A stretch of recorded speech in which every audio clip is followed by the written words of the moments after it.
song to you, my beautiful people. My beautiful people, come and sing along, yeah.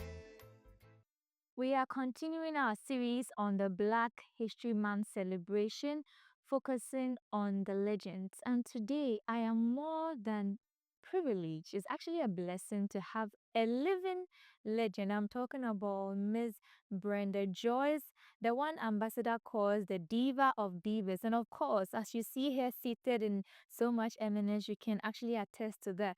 So it's such a privilege to have you, Miss Brenda. Thank you so much for your time.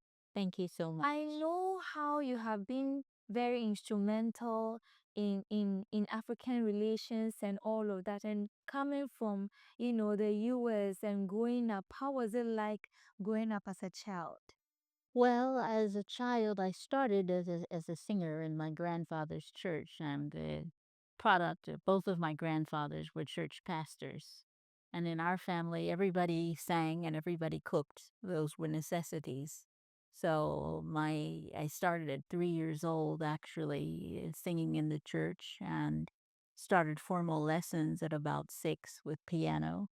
And at 10 years old, I started classical music training, following the example of some of my heroines. The first heroine was Marian Anderson, who was a very well-known opera singer, and then others followed. Uh, and that was the beginning. That was the beginning. Yes. Okay. And with your journey, what like who are the people that inspire you the most, who are making such a great impact in the world and may not be with us anymore? Oh my, there were so many. There have been different people in different eras and different phases of my life. Marian Anderson, who I mentioned, is an opera singer. And that was probably my first inspiration. Um, Leontine Price, uh,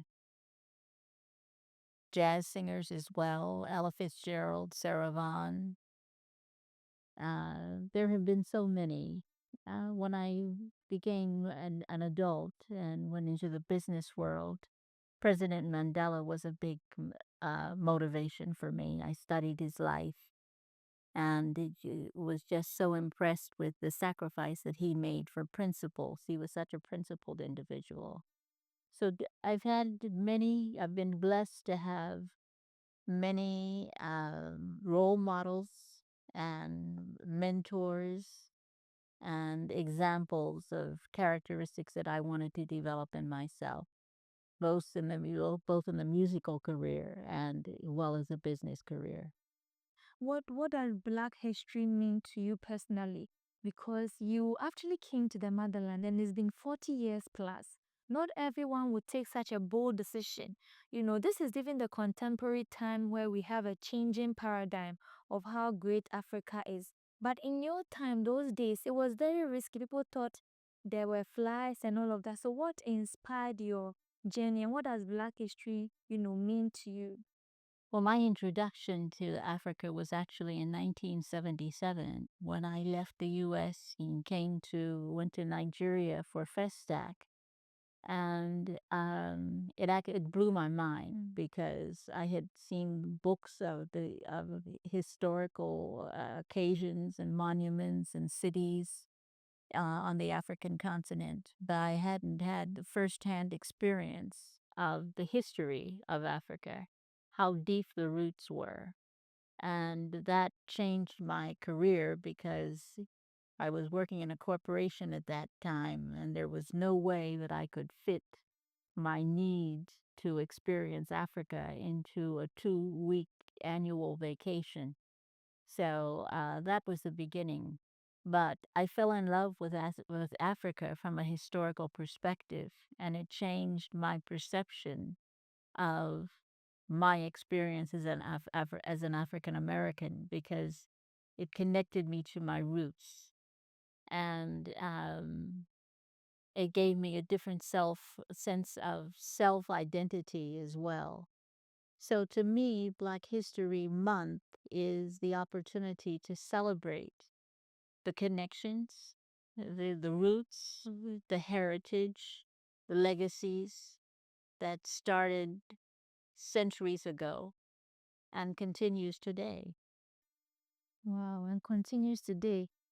I actually came across such an incredible achievement, and that is designing a gold coin for President Mandela. Can you please talk to us about that? I feel that's very incredible as a woman. Well, in my professional career, I'm a gemologist. I've been a federal lobbyist for a number of countries. But I'm a gemologist, and the first product that I designed was the first gold coin that was designed honoring President, at that point, he was President Nelson Mandela. It was a different image because usually in coins, we celebrate people after they're dead, and it's the images of a bust of the person. And the one that I designed was the smiling, alive, happy, victorious Mandela that the South African Mint is still producing that coin, as a matter of fact. Wow. Do you opine that the story of women haven't really, been out there? Because all the way through history, you see that women do so much, but there are certain stories that are not told.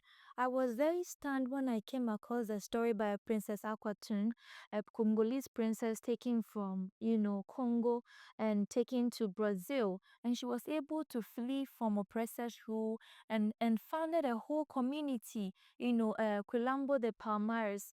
These are stories that we don't know, the Yasantua story. And look at what you have also done. So do you think that the story of women achievements haven't really been said that much, and how do we go about that? Well, what I have learned about history is that it's controlled by who writes it.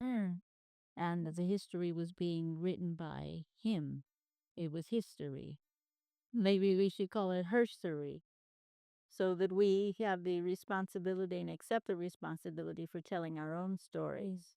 Of course, in those days, in the days that history was written originally, there weren't female writers. Right. Women were in such a subordinate position that the writing talent, except for very few exceptions, didn't have an opportunity to break through and express itself. That's no longer the case. So, whether it's female history or African history or African American history, we have to depend upon ourselves to write our story and tell the story from our perspective, as has been traditionally done by Europeans and by other peoples, other races of people. They write history and rewrite history to suit their own perspective. So we have to write our history, and women have to write their history. Wow, that is very powerful. Listening to you is such a very touching one to know all that you have to offer. And, your story cannot be told, of course, without your very own sister, Her Excellency Dr. Erica Bennett. Absolutely. Being with her here in Ghana, sharing the same presidential residence and all of that, and seeing her achievements, seeing that she's a woman and has founded the sixth region of Africa flag. There's an embassy for African diasporas. What can you say about such a great achievement by her, and how, being with her personally, you have to say about her achievement? She inspires me every day. She's an inspiration. I love watching her. I can just sit in a room. I'm very comfortable being in the background. I get on the stage when I need to or when I want to, but I'm very content watching her and the excellent level that she establishes for herself and how focused she is on pursuing her goal. So she's an inspiration, and she's an icon, and she deserves to be an icon. She makes history. She is history. She's a phenomenal woman. Well, thank you so much. That's very awesome. we would like to have a feel of a Nego spiritual song because I know music means a lot to you. So at this juncture, I would like you to share with us, what you are made up of in terms of music. Oh, all right. Let me see. I'll do a song that Mahalia Jackson sang very well. That is a favorite of mine. Mm. Um, e- I'll do this one for you. Soon I will be done with the trouble of this world, the trouble of this world, the trouble of this world. Soon I will be done with the trouble of this world. I'm going home to live with my Lord. No more weeping and wailing. No more weeping and wailing. No more weeping and wailing. I'm going home. Woo!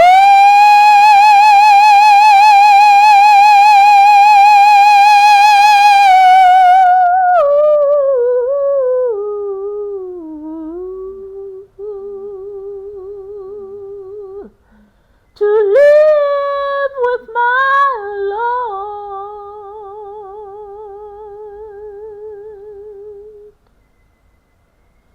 Oh, that was so spiritual. What does music mean to you personally? Well, music is always, it's the common factor in my life. There's always music. The music is in your head, it's in my head.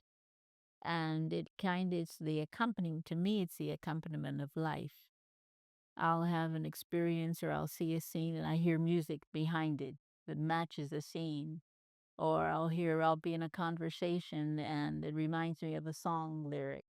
So, although I've had a very successful business career, I still see myself as a singer. I think once you're a singer, you're always a singer. Yeah. That never leaves you. And I'm so happy because it's a release, it's a comfort, it's a friend, um, it's a raison d'etre, um, it's a core. Yes, and I can't think of a better one or a more appropriate one. Mm. Wow. It was a great experience being with the diva of divas, Miss Brenda Joyce, a woman who believes that we need to tell our stories in our own way and we have to say her story because women have not been highlighted. This is how we say a goodbye, but not forever, on this session of Daft Speaks, highlighting the Black History Month. It was a pleasure being with you. I am Charity Kesua Frimpong, and I have the diva of divas, Miss Brenda Joyce. Bye now.